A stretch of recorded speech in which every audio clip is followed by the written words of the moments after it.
The Pilgrims of Plymouth, written and illustrated by Marcia Sewall. This book is dedicated to the Pilgrim Village interpreters whose great spirit gives life to our Plymouth pilgrims. The Pilgrims.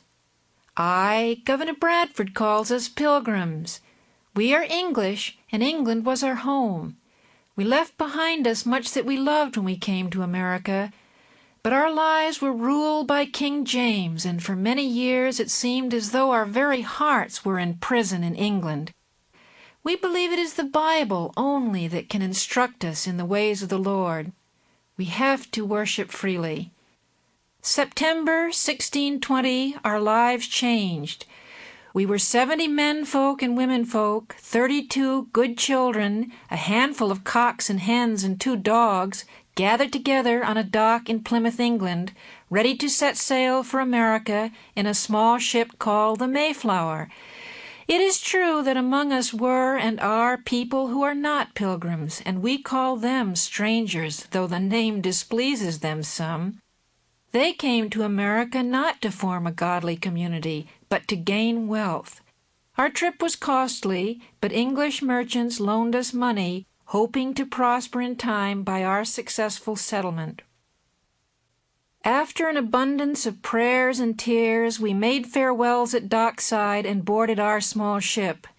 Our voyage across the Atlantic Ocean began with a prosperous wind, but the sea soon became sharp and violent, and storms howled about us. Water washed across and down through our decks and almost took John Howland overboard. A baby was born. Oceanus Hopkins he was named. November 12th, a Sabbath day, we arrived in America. We praised God for our safe journey and this new land.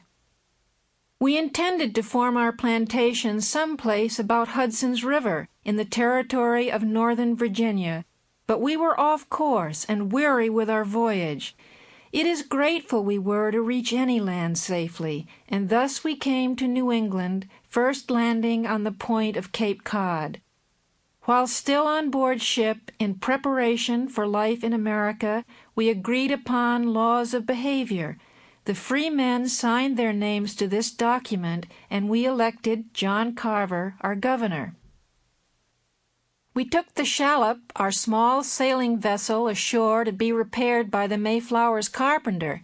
Its sides had sprung and its seams needed caulking, but it had served well as sleeping quarters on our voyage. Some of the menfolk laid... Sample complete. Ready to continue?